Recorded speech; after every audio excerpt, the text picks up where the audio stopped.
Hi, hello, welcome to IAS Factor Restart 60 Days. Prelims to 2025 നമ്മുടെ പ്രധാനപ്പെട്ട റിവിഷനാണ് നമ്മൾ ചെയ്തുകൊണ്ടിരിക്കുന്നത്. സോ അടുത്ത 60 ഡേയ്സിൽ നമ്മൾ ഇന്നത്തെ പ്രധാന ടോപ്പിക് എന്ന് പറയുന്നത് നമ്മൾ ഇന്ന് ഇന്ത്യൻ പോളിറ്റി വെച്ചിട്ട് സ്റ്റാർട്ട് ചെയ്യുകയാണ്. So we are starting off with Indian polity. So നമുക്ക് ഓൾറെഡി നമ്മുടെ ഫസ്റ്റ് സെഷനാണ് ഇന്ത്യൻ പോളിറ്റിയുടെ നമ്മുടെ ഇന്നത്തെ ആദ്യത്തെ സെഷനാണ്. സോ ഇന്ന് പഠിക്കുന്ന ബേസിക്കലി തന്നെ നമ്മൾ ഇന്ന് ഇന്ത്യൻ പോളിറ്റി എന്ന് പറയുമ്പോൾ തന്നെ ഒബ്വിയസ്ലി ഒരുപാട് ആൾക്കാരെങ്കിലും മേജർ ആയിട്ടുള്ള ആൾക്കാരെല്ലാവരും ലക്ഷ്മികാന്താണ് വായിക്കുന്നത്. സോ ലക്ഷ്മികാന്തിനോടൊപ്പം തന്നെ നമുക്ക് ലാസ്റ്റ് മിനിറ്റ് ലക്ഷ്മികാന്ത് വായിച്ചു കഴിഞ്ഞാലുള്ള ഒരു ചെറിയൊരു ഡിഫിക്കൽട്ടിയും കൂടെ ആദ്യമായിട്ട് വായിക്കുകയാണെങ്കിൽ അതൊരു ഡിഫിക്കൽട്ടിയാണ്. ഇനി ഒരു കാര്യം കൂടെ, നമ്മൾ അടുത്ത 60 ഡേയ്സിൽ നമ്മൾ റിവൈസ് ചെയ്യുമ്പോൾ it's a small tip from my side and it works most of the time. Why? Because ഈ ഇന്ത്യൻ നമ്മൾ എല്ലാ ദിവസവും നമ്മളിപ്പോൾ history, geography, economy, polity, environment, science and tech ഒക്കെ നമ്മൾ പഠിക്കുകയാണ്. കറണ്ട് അഫയേഴ്സ് ഒക്കെ നിങ്ങൾ വായിക്കുന്നുണ്ട്, ഒക്കെ ശരിയാണ്. പക്ഷേ ഏറ്റവും ഇമ്പോർട്ടൻ്റ് ആയിട്ട് നമ്മൾ നോക്കേണ്ട ഒരു കാര്യം എന്ന് വെച്ചാൽ എല്ലാ ദിവസവും നിങ്ങൾക്ക് പൊളിറ്റി, ഞാനിത് എല്ലാവരോടും പറയുന്ന ഒരു കാര്യമാണ്, ഒരു ഹാഫ് ആൻ അവർ നിങ്ങൾ പൊളിറ്റി പഠിക്കുന്നത് വേറെ ഉണ്ടാവും, പക്ഷേ ഒരു ഹാഫ് ആൻ അവർ, ഒരു 30 മിനിറ്റ്സ്, ക്ലോസ് ടു ഒരു 30 മിനിറ്റ്സ് നിങ്ങൾക്ക് എല്ലാ ദിവസവും പൊളിറ്റി എല്ലാ ദിവസവും ബ്രഷപ്പ് ചെയ്യാമെങ്കിൽ എന്താണെന്ന് വെച്ചാൽ ഇത് എപ്പോഴും ഓർമ്മ നിൽക്കും. Because polity is one subject, നിങ്ങൾക്ക് അറിയില്ലെങ്കിൽ ഇത് മറന്നു പോകാനുള്ള ചാൻസ് വളരെ ഹൈ ആണ്. സോ അതുകൊണ്ട് തന്നെ വളരെ സിമ്പിൾ ആയിരിക്കും, പക്ഷേ വളരെ കൺഫ്യൂസിങ് ആയിട്ട് തോന്നാം ചില സ്റ്റേറ്റ്മെന്റ്സ് ഒക്കെ. അപ്പോൾ അത് നല്ല പ്രാക്ടീസ് വേണം. ഒരു റൗണ്ട് ഞാൻ പോളിറ്റി വായിച്ച് എനിക്ക് എല്ലാം ഓർമ്മ വരണം എന്ന് പറയുന്നത് കുറച്ച് കൂടുതലാണ്. സോ അതുകൊണ്ട് ഇന്ത്യൻ പോളിറ്റി പഠിക്കുമ്പോൾ the best strategy is to എല്ലാ ദിവസവും, ഇനി അടുത്ത 60 ഡേയ്സിൽ എല്ലാ ദിവസവും ഒരു ഹാഫ് ആൻ അവർ അല്ലെങ്കിൽ 45 മിനിറ്റ്സ് പോളിറ്റി വെച്ച് തുടങ്ങി. അങ്ങനെ നിങ്ങൾക്ക് ഒരു റൗണ്ട്, 2-3 റൗണ്ട് അല്ലെങ്കിൽ 3-4 റൗണ്ടൊക്കെ പോളിറ്റി വായിച്ച് തീർക്കാൻ പറ്റിക്കഴിഞ്ഞാൽ നല്ലതാ. പോളിറ്റി ഫുൾ പഠിക്കുന്ന ദിവസം പോളിറ്റി പഠിച്ചോ, കുഴപ്പമില്ല. പക്ഷെ ബാക്കി സമയത്ത് it's A strategy, but it works most of the time. കുറച്ച് മടി തോന്നും, പക്ഷെ എന്നാലും ഇന്ത്യൻ പോളിറ്റി ഒരു ദിവസം ഇരുന്ന് നിങ്ങൾ ഒരു ഇന്ത്യൻ പോളിറ്റി വായിക്കും. ഇത്രയും ദിവസങ്ങൾ വരികയാണെന്ന് വിചാരിക്കുക, ഈ ദിവസമാണ് നിങ്ങൾ ഇന്ത്യൻ പോളിറ്റി വായിക്കുന്നത്. പിന്നെ നിങ്ങൾ അടുത്ത ദിവസം വേറെ എന്തെങ്കിലുമൊക്കെ വായിച്ച് പഠിച്ചു പോകും. പിന്നെ എത്രയോ ദിവസം കഴിഞ്ഞിട്ടാണ് നിങ്ങൾ ഇന്ത്യൻ പോളിറ്റി വായിക്കുന്നത്. സോ അവിടെയാണ് മറ്റ് സബ്ജക്ട്സിനെക്കാട്ടും പോളിറ്റി, കാരണം ഒരു 15 മുതൽ 18 ക്വസ്റ്റ്യൻ വരെയൊക്കെ ചോദിക്കുകയാണെങ്കിൽ ഈ 15 ക്വസ്റ്റ്യൻ ഉണ്ടെന്ന് വിചാരിച്ചു, അല്ലെങ്കിൽ 18 ക്വസ്റ്റ്യൻ 36 മാർക്ക് പോളിറ്റിയിൽ ഉണ്ടെന്ന് വിചാരിക്കുക. ഓൾമോസ്റ്റ് ഇതിനകത്തുനിന്ന് വേണമെങ്കിൽ 18 എണ്ണത്തുനിന്ന് വേണമെങ്കിൽ ഒരു 15 എണ്ണം വളരെ ഈസി ആയിട്ട് കറക്റ്റ് ചെയ്യാൻ പറ്റുന്ന ബുക്കിനകത്തുനിന്ന് ചോദിക്കാൻ സാധ്യതയുള്ള ഒരു ഏരിയ ആണ് പോളിറ്റി. സോ അതുകൊണ്ട് അതിനെ ആ ഒരു രീതിയിൽ കാണാൻ പഠിക്കാം. Okay, so that's it. And again back to our basics. നമ്മുടെ ട്രിവാൻഡ്രം സെന്ററിൽ വിസിറ്റ് ചെയ്യാം. മെന്ററിംഗ് വേണമെങ്കിൽ നേരിട്ട് ട്രിവാൻഡ്രത്ത് വരാം. നമ്മുടെ റീസ്റ്റാർട്ട് 60 കോഴ്സിന് ഡീറ്റെയിൽസ് ഉണ്ട്. നേരിട്ട് വന്ന് പരീക്ഷ എഴുതുന്ന കാര്യങ്ങൾ ഇതിനകത്തുണ്ട്. നമ്മുടെ ആപ്പ് ഡൗൺലോഡ് ചെയ്ത് മുഴുവൻ വീഡിയോ കാണാൻ നിങ്ങൾക്ക് സാധിക്കും. അതോടൊപ്പം തന്നെ IAS ഫാക്ടറിന്റെ ടെലിഗ്രാം ചാനലിലും വാട്സ്ആപ്പ് ചാനലിലും ജോയിൻ ചെയ്താൽ മെറ്റീരിയൽസിന് വേണ്ടിയൊക്കെ you can also join that channels also. Okay, so meanwhile ഓരോ പരീക്ഷയുടെ കൂടെയും ഇങ്ങനെ ഒരുപാട് ക്വസ്റ്റ്യൻസ് ഉണ്ടാവും. മൾട്ടിപ്പിൾ ചോയ്സ് ക്വസ്റ്റ്യൻസ് നമ്മൾ എല്ലാ ദിവസവും സെറ്റ് ചെയ്യുന്നുണ്ട്. അത് നിങ്ങൾക്ക് ഇതിന്റെ കൂടെ സോൾവ് ചെയ്യാൻ പറ്റും. ഓക്കെ, സോ ഇന്ത്യൻ പോളിറ്റി ബേസിക്സിലേക്ക് പോകുന്നതിന് മുന്നേ ലെറ്റ്സ് ഹാവ് എൻ ഐഡിയ, ഒരു basic idea about that. It's because നമ്മൾ ആദ്യം പോളിറ്റി എന്ന് പറയുമ്പോൾ നമ്മുടെ മനസ്സിൽ നമ്മളിപ്പോൾ വേണമെങ്കിൽ നമുക്ക് article 1 union of India, that is Bharat എന്നൊക്കെ പറഞ്ഞ ആർട്ടിക്കിൾ 1 തൊട്ടൊക്കെ നമ്മളിങ്ങനെ പതുക്കെ പോയി ആർട്ടിക്കിൾ 12 സ്റ്റേറ്റ്, അതേപോലെ ഫണ്ടമെന്റൽ റൈറ്റ്സ്, അത് കഴിഞ്ഞ് ഫണ്ടമെന്റൽ ഡ്യൂട്ടീസ്, അങ്ങനെ പതുക്കെ ഇങ്ങനെ DPSP ഒക്കെ കഴിഞ്ഞ് ഫണ്ടമെന്റൽ ഡ്യൂട്ടീസ് ഒക്കെ കഴിഞ്ഞ് ഇങ്ങനെ പതുക്കെ അങ്ങോട്ട് പ്രസിഡന്റ്, അങ്ങനെ പോകുന്നതാണ്. നമ്മൾ എപ്പോഴും ഒരു ക്രോണോളജിയിൽ നമ്മൾ അങ്ങനെ പോകണം. പക്ഷെ ഇവിടെ എന്താന്ന് വെച്ച് കഴിഞ്ഞാൽ ഒരു കാര്യം കൂടെ, നമ്മുടെ കോൺസ്റ്റിറ്റ്യൂഷന്റെ ബേസിക് ആയിട്ടുള്ള കുറച്ച് കാര്യങ്ങളൂടെ നമ്മൾ മനസ്സിലാക്കി പോകണം. ഈ ബേസിക്സ് എന്ന് പല ചോദ്യങ്ങളും നമുക്ക് ചോദിക്കാം. അപ്പൊ ആ ബേസിക്സും കൂടെ ഒന്ന് റിവൈസ് ചെയ്ത് പോകുന്നത് വളരെ നല്ലതാണ്, നിങ്ങൾ ലക്ഷ്മികാന്ത് വായിച്ചാലും ഇല്ലെങ്കിലും ഒക്കെ. ഓക്കെ, സോ ഒരു കാര്യം കൂടെ, ഈ പോളിറ്റി പഠിപ്പിക്കുമ്പോൾ ഒരു കാര്യം കൂടെ ഓർമ്മപ്പെടുത്തിക്കോട്ടെ. This is just a reminder for all of you. Because എന്താന്ന് വെച്ചാൽ ഇത് ഓൾറെഡി ഒരു കണ്ടന്റ്, ഒരു പോളിറ്റിയുടെ കുറിച്ച് എന്തെങ്കിലും ഒരു ധാരണയുള്ള ഒരാൾക്ക് മാത്രമേ ഇത് സെഷൻ ബെനിഫിറ്റ് ആവുള്ളൂ. നിങ്ങൾ ആദ്യമായിട്ടാണ് ഇത് പഠിക്കുന്നതെങ്കിൽ ഡെഫിനറ്റ്ലി എനിക്ക് കോണ്ടെക്സ്റ്റ് സെറ്റ് ചെയ്യാനുള്ള സമയമില്ല. സോ അതുകൊണ്ട് ഓൾറെഡി ഒരു ബേസിക് ബെനിഫിറ്റ് ഉള്ള ആൾക്കാർക്ക് നമുക്ക് പഠിച്ച് സ്റ്റാർട്ട് ചെയ്യാം. ഓക്കെ, സോ ബേസിക്സ് നമുക്ക് ഇന്നത്തെ ക്ലാസ്സിൽ നമ്മൾ എന്തൊക്കെ ടോപ്പിക്സ് ആണ് ഡിസ്കസ് ചെയ്യുന്നതെന്ന് നമുക്കൊന്ന് ചെക്ക് ചെയ്ത് നോക്കാം.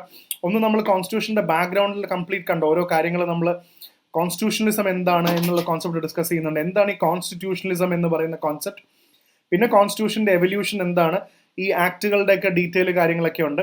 ഇത് മുഴുവൻ ആക്ടും ഇപ്പം ഞാനിവിടെ പഠിപ്പിക്കുന്നില്ല, കാരണം ഇത് ഓരോ ആക്ടും നമ്മൾ ഓരോന്നായിട്ട് തന്നെ പഠിപ്പിക്കണം. അത് ഇന്നത്തെ സെഷനിൽ ഡിസ്കസ് ചെയ്യുന്നില്ല.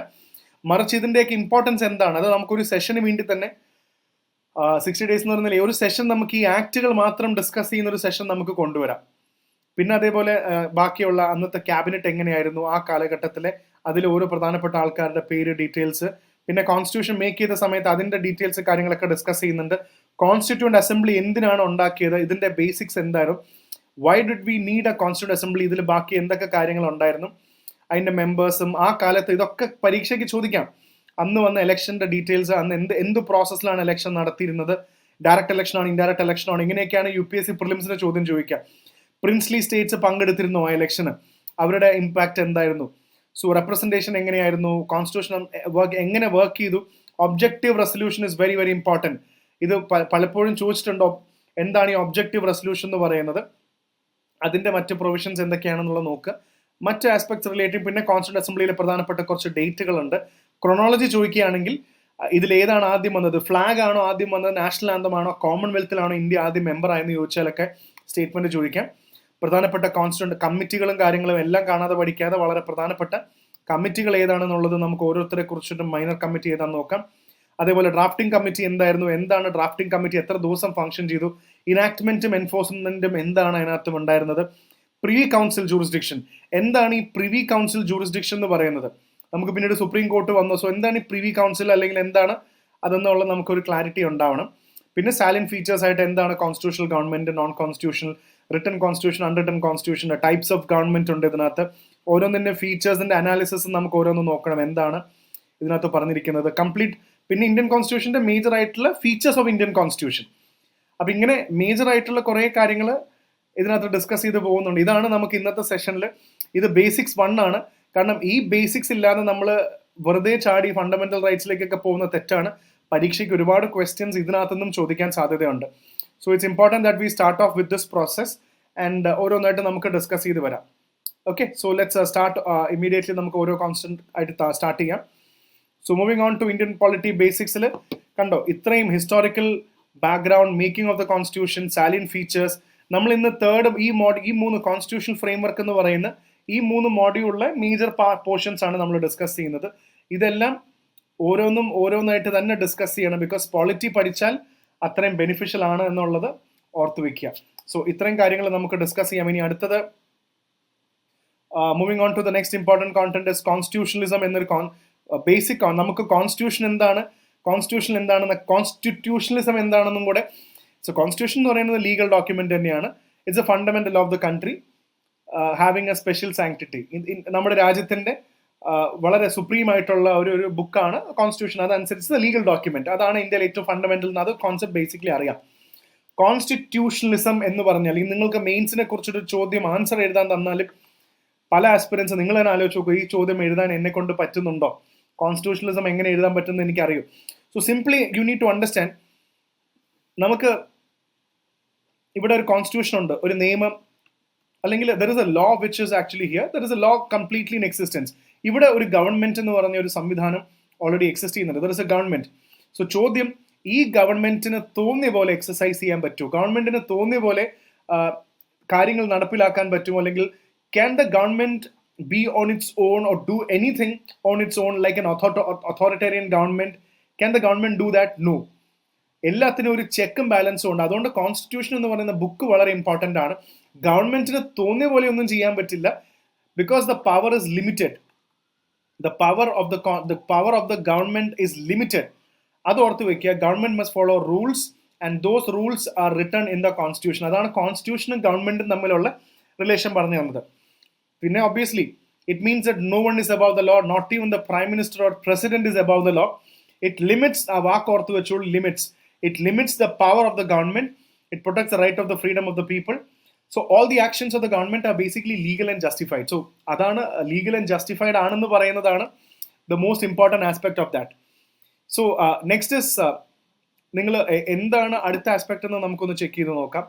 കോൺസ്റ്റിറ്റ്യൂഷണലിസത്തിനെ കുറിച്ചിട്ടും സോറി 2-3 സ്ലൈഡ്സ് ബാക്ക് ആയി. So let's come back. So supreme കോടതിയുടെ കുറിച്ചിട്ടും 2-3 ആസ്പെക്റ്റുകൾ ഇതിനകത്ത് കേസുകൾ വന്നിട്ടുണ്ട്. So already Rameshwar Prasad case and Coelho case, ഇതിൽ പറയുന്നുണ്ട് constitutionalism abhor absolutism. It is premised on the rule in law with subject satisfaction. കുറെ കാര്യങ്ങൾ എഴുതി വെച്ചിട്ടുണ്ട്. ആബ്സല്യൂട്ടിസം പാടില്ല, തോന്നിയ പോലെ ഒന്നും ചെയ്യാൻ പാടില്ല. കോലോ കേസിൽ പറയുന്നുണ്ട് it's A legal principle that requires control over the exercise of government power. അതായത് ഗവൺമെന്റിന് തോന്നിയ പോലെ ചെയ്യാൻ പറ്റില്ല, ഇതിനൊരു ലിമിറ്റ് ഉണ്ട്, ഇങ്ങനെ ഒരു ലിമിറ്റ് വരച്ചു കൊടുത്തിട്ടുണ്ട്. ഈ ലിമിറ്റിന് മുകളിൽ ഇതിനെ എക്സ്റ്റെൻഡ് ചെയ്ത് ഇങ്ങനെ കൊണ്ടുപോകാനൊന്നും പറ്റില്ല, ഈ ലിമിറ്റിനകത്തേ പ്രവർത്തിക്കാൻ പറ്റുള്ളൂ. And all the rules are written in the constitution. ഇത് കോൺസ്റ്റിറ്റ്യൂഷണലിസം എന്ന് ഓർത്ത് വെക്കുക. കാരണം ഇങ്ങനത്തെ ക്വസ്റ്റ്യനും UPSCക്ക് പ്രിലിംസിന് ചോദിക്കാം. Which do you think is the right meaning of constitutionalism എന്ന് ചോദിച്ചാൽ അറിയാം. ഇനി നാളെ മെയിൻസിനെ കുറിച്ചൊരു ചോദ്യം എഴുതണമെങ്കിൽ രാമേശ്വർ പ്രസാദ് കേസ് ആൻഡ് കോലോ കേസ് എന്നൊരു കേസും കൂടെ നമുക്ക് ഇതിനകത്ത് ഓർത്ത് വെക്കാം. ഓക്കെ, സോ ജസ്റ്റ് കോൺസ്റ്റിറ്റ്യൂഷണലിസം വെച്ച് സ്റ്റാർട്ട് ചെയ്തതേ ഉള്ളൂ. So now you need to know the origin of Indian constitution. എന്താണ് നമ്മളിങ്ങനെ ഒരു കോൺസ്റ്റിറ്റ്യൂഷൻ, ഇന്ന് നമുക്കറിയാം, ഇന്ന് നമ്മൾ ഇന്ത്യൻ പോളിറ്റി പഠിക്കുന്നു, കോൺസ്റ്റിറ്റ്യൂഷൻ പഠിക്കുന്നു, ഒക്കെ നമുക്കറിയാം. സോ എന്താണ് ഈ കോൺസ്റ്റിറ്റ്യൂഷൻ? നമുക്കൊരു ബുക്ക് ഉണ്ടെന്നൊക്കെ നമുക്കറിയാം, നമുക്ക് ഇതിന്റെ ക്രക്സും സമ്മറിയും ഒക്കെ ഉണ്ട്. എങ്ങനെയാണ് ഇത് ഉണ്ടായത്, എന്നാണ് ആൾക്കാർ ഇത് തീരുമാനിച്ചത് നമുക്കൊരു കോൺസ്റ്റിറ്റ്യൂഷൻ വേണം എന്നുള്ളതിന്റെ ഒരു ഇമ്പോർട്ടൻ്റ് ആണ്. സോ ഇത് പഠിക്കുമ്പോൾ it came into effect on January 26, 1950, marking India's transition from a dominion to a sovereign democratic republic. So ഈ വർഷം ഇമ്പോർട്ടൻ്റ് ആണ്, കാലഘട്ടവും ഇമ്പോർട്ടൻ്റ് ആണ്. ബിക്കോസ് 1950 January 26 ആണ് ഇതിൽ പറയുന്ന ദിവസം came into effect Indian constitution. ആ ജനുവരി 26 പ്രത്യേകത എന്താണ്? പ്രിയാമ്പിൾ പറയുന്നത് ഇൻ ദിസ് കോൺസ്റ്റിറ്റ്യൂന്റ് അസംബ്ലി 96 എന്താ പറയുന്നത് 1949 നവംബർ ആണോ ചോദിക്കുന്നത്. അപ്പൊ എന്താണ് ഈ January 26 അർത്ഥം എന്താണ്? പൂർണ്ണ സ്വരാജ് ആണോ, ഇൻഡിപെൻഡൻസ് ഡേ ആഘോഷന്റെ ഇതാണോ? നമ്മൾ അതും ഓർത്ത് വെക്കുക. So BR Ambedkar constituent assembly എന്ന് പറയുമ്പോൾ എങ്ങനെയാണ് ഈ കോൺസ്റ്റിറ്റ്യൂഷൻ ഉണ്ടാക്കിയെന്ന് ചോദിച്ചു കഴിഞ്ഞാൽ ഒരുപാട് വർഷത്തെ അധ്വാനമാണ്. ഇന്ത്യക്കാർ ഒരുപാട് വർഷം ഡിമാൻഡ് ചെയ്താണ് ഫൈനലി നമ്മൾ ഇത് ഈ കോണ്ടെക്സ്റ്റിൽ നിങ്ങൾ മോഡേൺ ഇന്ത്യ പഠിക്കുമ്പോൾ go back to the Nehru report of 1928. ഇന്ത്യക്കാർക്ക് കോൺസ്റ്റിറ്റ്യൂഷൻ ഉണ്ടാക്കാൻ പറ്റുമെന്ന് വെല്ലുവിളിച്ചതാണ് ആ സമയത്ത് വെല്ലുവിളിച്ചതിന്റെ സമയത്താണ് ബിർക്കൻ ഹെഡും എല്ലാവരും കൂടെ ചേർന്ന് നെഹ്റു റിപ്പോർട്ട് വരുന്നു. അതിനുശേഷം ഒരുപാട് കോൺസ്റ്റിറ്റ്യൂഷൻ വേണമെന്ന് ഒരുപാട് വർഷത്തിന്റെ ശേഷമാണ് ഫൈനലി കോൺസ്റ്റിറ്റ്യൂവന്റ് അസംബ്ലി ക്രിയേറ്റ് ചെയ്തു. അങ്ങനെ ഒരു സംഭവം നമ്മൾ ക്രിയേറ്റ് ചെയ്തു, കോൺസ്റ്റിറ്റ്യൂവന്റ് അസംബ്ലി. അതാണ് അങ്ങനെ ഒരു അസംബ്ലി ക്രിയേറ്റ് ചെയ്യുന്നുണ്ട്. ആ കോൺസ്റ്റിറ്റ്യൂവന്റ് അസംബ്ലി ക്രിയേറ്റ് ചെയ്തിട്ട് നമുക്ക് ഇന്ത്യയിൽ എന്ത് കോൺസ്റ്റിറ്റ്യൂഷൻ വേണമെന്ന് ചർച്ച ചെയ്യാമെന്നുള്ളതായിരുന്നു അന്നത്തെ ഇമ്പോർട്ടൻറ്റ് സംഭവം. So the Constituent Assembly from 1946 to 49, extensive discussion, ഒരുപാട് ചർച്ചകൾ നടത്തിയതിനു ശേഷമാണ് നമ്മൾ ഈ കാണുന്ന കോൺസ്റ്റിറ്റ്യൂഷൻ ഉണ്ടായത്. അതിന്റെ വളരെ ക്രക്സ് ആയിട്ടുള്ള കാര്യമാണ് നമുക്ക് ഇന്ന് പഠിക്കേണ്ടത്. സോ ഇതിന്റെ ബ്രിട്ടീഷ് ആസ്പെക്ട് ഇതിൽ പറയുന്നുണ്ട്. കമ്പനി റൂൾ 1773, കാരണം അത് പറയാൻ കാരണം റെഗുലേറ്റിംഗ് ആക്ട് എന്ന് പറയുന്ന 1773 റെഗുലേറ്റിംഗ് ആക്ട് നമ്മൾ ഇതിൽ പറയുന്നുണ്ട്. സോ 1773 അതായത് ബ്രിട്ടീഷ് കമ്പനി, ഈസ്റ്റ് ഇന്ത്യ കമ്പനിയൊക്കെ വന്ന് ട്രേഡേഴ്സ് ഒക്കെ ആയി അവരൊരു കൺട്രോൾ എക്സേർട്ട് ചെയ്യാൻ തുടങ്ങിയ സമയം, ദാറ്റ് ഈസ് ഇമ്പോർട്ടൻറ്റ്. 1773 മുതൽ 1858 വരെ the governance framework was under the east India company. Company തീരുമാനിക്കും എന്ത് ചെയ്യണമെന്നൊക്കെ. പാർലമെന്റും കാര്യങ്ങളൊക്കെ ഇതിനെ സപ്പോർട്ട് ചെയ്ത് ബാക്കിലുണ്ടായിരുന്നു. പക്ഷേ 1857 റിവോൾട്ടിന് ശേഷം ഇനി ഒരു റിവോൾട്ട് ഉണ്ടാവാൻ പാടില്ല എന്ന് പറഞ്ഞതിന് ശേഷമാണ് 1858 to 1947 വരെ ഡയറക്ട്ലി കമ്പനിയുടെ ആക്ടിവിറ്റി മാറ്റി British started to control India directly, leading to major administrative changes. അതാണ്. അപ്പൊ രണ്ട് കാര്യങ്ങൾ ഇതും നമുക്ക് മനസ്സിലാക്കി വെക്കണം. ഇത് മനസ്സിലാക്കാൻ വേണ്ടിയാണ് ഞാൻ അടുത്ത പടം ഇതിൽ കാണിക്കുന്നത്. കണ്ടോ, 1600-കളിൽ ബ്രിട്ടീഷ് ഈസ്റ്റ് ഇന്ത്യ കമ്പനി വരുന്നു. പതുക്കെ 1765 ആയപ്പോൾ ദിവാനി, നമ്മൾ battle of Buxar, battle of Plassey ഒക്കെ കഴിഞ്ഞതിന് ശേഷം Diwani rights was given, the Diwani rights of Bengal, Bihar, Orissa എന്നാണോ? ഓർമ്മയുണ്ടോ? മോഡേൺ ഇന്ത്യയുടെ ബേസിക്സ് ഒക്കെ പഠിക്കുമ്പോൾ ദിവാനി റൈറ്റ്സ് കൊടുത്തിരുന്നു. അതിനുശേഷം വന്ന ഈ ആക്ടുകളെല്ലാം regulating act 1781, Pitt's India act, charter act of 1813, 1833, 53, ഇതെല്ലാം PYQ ആണ്. സോ ഇതിവിടെ ഇങ്ങനെ ഒരൊറ്റ ക്ലാസ്സിൽ ഇങ്ങനെ പഠിപ്പിച്ചു കഴിഞ്ഞാൽ നമ്മൾ മുന്നോട്ട് പോവില്ല. പക്ഷെ ഡെഫിനറ്റ്ലി നമ്മളിത് വന്നതിന് ശേഷം നമ്മളൊരു സെഷൻ ഡെഫിനറ്റ് ആയിട്ടും ഇത് എന്താണെന്നുള്ളതാണ്. കാരണം ഇതെല്ലാം പ്രീവിയസ് ഇയർ ക്വസ്റ്റൻ ആണ്. ഏതെങ്കിലും ആക്ടിനെ കുറിച്ചിട്ട് നമുക്കിത് കാണാതെ പഠിച്ചിട്ട് കാര്യമില്ല. ഏതെങ്കിലും ഒരു ആക്ടിലെ പ്രധാന സംഭവങ്ങൾ നമുക്ക് ഓർമ്മ വേണം. ഇപ്പൊ പിറ്റ്സ് ഇന്ത്യ ആക്ടിൽ ഇന്ന സംഭവം വന്നിട്ടുണ്ട്. ഓക്കെ, ഈ ചാർട്ടർ ആക്ട് ഓഫ് 1833, 1813, 53 എത്രയോ പ്രാവശ്യം റിപ്പീറ്റഡ് ആണെന്നറിയോ? It's a repeated question. Multiple number of time it has been asked. അതുകൊണ്ട് നമ്മൾ അത് പിന്നെ 1858 വിക്ടോറിയസ് പ്രൊക്ലമേഷൻ എന്താണെന്നുള്ള ധാരണ ഉണ്ടാവണം. കമ്പനി റൂൾ മാറി. അതേപോലെ തന്നെ കൗൺസിൽസ് ആക്ട് ഓഫ് 1861, അതേപോലെ 1892, 1909 മോർലി മിന്റോ റിഫോംസ്. എന്താണ് Morley Minto reforms? Montagu Chelmsford report, Montagu's declaration of 1917, Montagu Chelmsford report 1919. അത് കഴിഞ്ഞിട്ട് പിന്നെ വന്നതോ പ്രധാനപ്പെട്ട act 1935 government of India act. ഈ ആക്ട് നമ്മൾ വളരെ കൂട്ടത്തിൽ ഇതെല്ലാം പഠിക്കുമെങ്കിലും ഈ ആക്ട് വളരെ കൃത്യമായിട്ട് അറിഞ്ഞിരിക്കണം. കാരണം പരീക്ഷയ്ക്ക് ചോദിക്കില്ല ഇന്ന ആക്ടിൽ ഡയാർക്കി കൊണ്ടുവന്നു, ബൈക്യാമറൽ ലെജിസ്ലേച്ചർ കൊണ്ടുവന്നു, അല്ലെങ്കിൽ ഡയറക്റ്റ് ഇലക്ഷൻ ആണോ ഇൻഡയറക്റ്റ് ഇലക്ഷൻ ആണോ, ഇന്ന സ്ഥലത്ത് വോട്ടിംഗ് റൈറ്റ് കൊടുത്തു, ബഡ്ജറ്റിന്റെ ഡിസ്കഷൻ കൊണ്ടുവന്നു. ഇന്ത്യ എങ്ങനെയാണ് ഇവോൾവ് ചെയ്തത്, കോൺസ്റ്റിറ്റ്യൂഷണലി അഡ്മിനിസ്ട്രേറ്റീവ് വൈസ് ഇവോൾവ് ചെയ്തതിൽ ഈ ഓരോന്നിനും ഓരോ കഥ ഇങ്ങനെ കൊടുത്തിട്ടുണ്ട്. അത് India started its tea trade, ചൈനയായിട്ടുള്ള ടീ ട്രേഡ് അവസാനിച്ചു, മോണോപ്പൊളി അവസാനിച്ചു. ഇതൊക്കെ എവിടെ നിന്നാണ് കിട്ടുന്നത്? ഓരോന്നിനും ഓരോ കാര്യമുണ്ട്. ഇന്ത്യക്കാർക്ക് ഇത്ര മെമ്പേഴ്സ് വരെ ലെജിസ്ലേഷനിൽ കൊണ്ടുവരാം. സോ ഈ ഓരോ ആക്റ്റും ഇതിൽ ഏറ്റവും പ്രധാനം 1935 എന്ന് പറയാൻ കാരണം നമ്മുടെ കോൺസ്റ്റിറ്റ്യൂഷനിലെ പ്രധാനപ്പെട്ട ഒരുപാട് കാര്യങ്ങൾ ഇതിനകത്തു നിന്നാണ് നമുക്ക് കിട്ടുന്നത്. സോ അതുകൊണ്ട് തന്നെ നമ്മൾ വളരെ ശ്രദ്ധിച്ച് 1935 കൂടെ ആക്റ്റും കൂടെ ഉറപ്പായിട്ടും ഇപ്രാവശ്യത്തെ പ്രിലിംസിന് നമ്മൾ അറിഞ്ഞിരിക്കണം. ഓക്കെ, സോ അതാണ് അതിന്റെ ഇത് നമ്മൾ ചെറിയ രീതിയിലല്ല, വളരെ ഡീറ്റെയിൽ ആയിട്ട് തന്നെ ഓരോന്നും നമുക്ക് ഡിസ്കസ് ചെയ്ത് ഒരു ക്ലാസ് ആയിട്ട് തന്നെ ഫിനിഷ് ഓഫ് ചെയ്യാം. ആൻഡ് മൂവിങ് ഓൺ, അടുത്ത കുറച്ച് കാര്യങ്ങൾ ബേസിക്സ് സെറ്റ് ചെയ്യാം. ഇത് PYQ അല്ലെങ്കിൽ പ്രിലിംസിന് ചോദിക്കാൻ ചാൻസ് ഉണ്ട്. മുമ്പ് ചോദിച്ചിട്ടുണ്ട് ഇങ്ങനത്തെ UPSCയുടെ പല എക്സാംസിന്, UPSC സിവിൽ സർവീസിന് മാത്രമല്ല മറ്റ് എക്സാംസിനൊക്കെ ചോദിച്ചിട്ടുണ്ട്. ഇത് കാണാതെ പഠിക്കുകയല്ല, നമ്മൾ ഇതിനകത്ത് എല്ലാം കൂടെ നോക്കുമ്പോൾ മൊത്തം ഒരു 14 സംതിങ് എൻട്രി ഉണ്ടെന്ന് തോന്നുന്നു ഇതിനകത്ത്. when you look at it you will see around close to ഒരു 14 എൻട്രി ഉണ്ട്.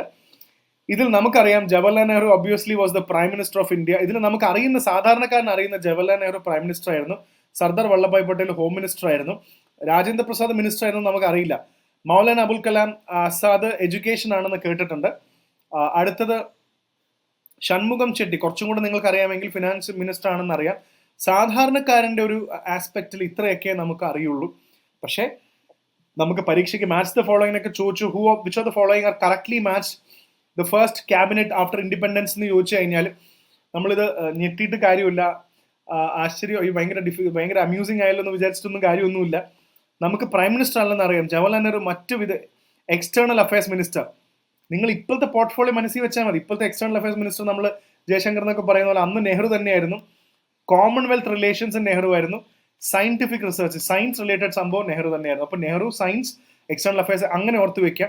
പട്ടേൽ ഹോം മിനിസ്റ്ററിനെക്കാട്ടും കൂടുതൽ ഇൻഫർമേഷൻ ആൻഡ് ബ്രോഡ്കാസ്റ്റിംഗ് മിനിസ്ട്രിയും കൂടെ ഉണ്ടായിരുന്നു. അപ്പോൾ ഇൻഫർമേഷൻ, ന്യൂസ് അങ്ങനത്തെ, ആൻഡ് സ്റ്റേറ്റ്സ്, കാരണം സ്റ്റേറ്റ്സ് റീഓർഗനൈസേഷനിൽ പ്രധാന പങ്ക് വഹിച്ച ആളാണ് പട്ടേൽ. So remember that. ഫുഡും അഗ്രികൾച്ചറും രാജേന്ദ്ര പ്രസാദിന്റെ ആയിരുന്നു. എഡ്യൂക്കേഷൻ നമുക്കറിയാം ഡോക്ടർ ജോൺ മത്തായി, നമ്മുടെ സ്വന്തം John Mathai. And railways and transport minister ആയിരുന്നു, റെയിൽവേ ആൻഡ് ട്രാൻസ്പോർട്ട് മിനിസ്റ്റർ ആയിരുന്നു. ഇത് വളരെ ഇമ്പോർട്ടന്റ് ആണ്, പല പരീക്ഷകളിലും ചോദിച്ചു കാണാറുണ്ട്. ഇന്ത്യയുടെ ആദ്യത്തെ ഫിനാൻസ് മിനിസ്റ്റർ ആരാന്ന് ചോദിക്കാറുണ്ട്. നമ്മൾ നിർമ്മല സീതാരാമനെ കുറിച്ചൊക്കെ വായിക്കുമ്പോൾ the first female finance minister of India RK Shanmukham Chetty. Ambedkar obviously law ആയിരുന്നു കാൽക്കുലേറ്റ് ചെയ്തിരുന്നത്. Jagjivan Ram labour and Baldev Singh defence Baldev Singh ആണ്. രാജ്കുമാരി അമൃത് കൗർ ഹെൽത്ത് ആണ്. Bhabha commerce, Rafi Ahmed Kidwai communications, doctor Shyama Prasad Mukherjee industries and supply. Gadgil report എന്നൊക്കെ ഓർത്തു വെച്ചു. ആ ഗാഡ്ഗിൽ റിപ്പോർട്ട് പോലെ ഓർത്തു വെക്കാൻ മൈൻസ്, വർക്ക്സ് ആൻഡ് പവർ. ഇതായിരുന്നു ആദ്യത്തെ കാലത്തെ പോർട്ട്ഫോളിയോ. ഇതിൽ കുറച്ചെങ്കിലും മാച്ച് ദ ഫോളോയിങ് ചോദിച്ചാൽ ഇപ്പൊ ജോൺ മത്തായി, RK ഷൺമുഖം ചെട്ടി, ഇതിലത്തെ ഏതെങ്കിലും നിങ്ങൾക്ക് ഓർമ്മ നിൽക്കാൻ സാധ്യതയില്ലാത്തത് ബൽദേവ് സിംഗ് എന്ന് കേൾക്കുമ്പോൾ ആർമിയാണെന്ന് ഓർത്താൽ മതി. കാരണം എന്താണെന്ന് വെച്ചാൽ ആർമിക്കാർ, ഇതൊക്കെ ഷോർട്ട് ടേംസ് ആണ്. ആദ്യത്തെ മിനിസ്റ്റർ എന്ന് പറയുമ്പോൾ ഒരു സർദാർ അല്ലെങ്കിൽ ഒരു സിംഗ് ആയിരുന്നു അതിന്റെ ഡിഫൻസ് മിനിസ്റ്റർ. കാരണം സിംഗ് എന്ന് കേൾക്കുമ്പോൾ പഞ്ചാബി ആണെന്ന് നമുക്ക് വേണമെങ്കിൽ അസ്യൂം ചെയ്യാം. Obviously. Hi, hello aspirants. To watch this full video download IAS factor app. നിങ്ങൾ പ്ലേ സ്റ്റോറിൽ പോയിട്ട് IAS ഫാക്ടർ ആപ്പ് ഡൗൺലോഡ് ചെയ്ത് കഴിഞ്ഞാൽ ഇതിന്റെ മുഴുവൻ വീഡിയോസും കാണാം. കാരണം റിവിഷൻ ചെറിയൊരു കാര്യമല്ല, so do not take it lightly. So നിങ്ങൾ ആപ്പ് ഡൗൺലോഡ് ചെയ്ത് കഴിഞ്ഞാൽ അതിൽ 2025 ബാച്ച് എന്ന് പോയി കഴിഞ്ഞാൽ നിങ്ങൾക്ക് അത് കാണാൻ പറ്റും. So please do watch. Restart എടുത്തു കഴിഞ്ഞാൽ ഇതിലേക്ക് എല്ലാ ക്ലാസ്സും അതിനകത്ത് കാണാൻ പറ്റും. So happy preparation.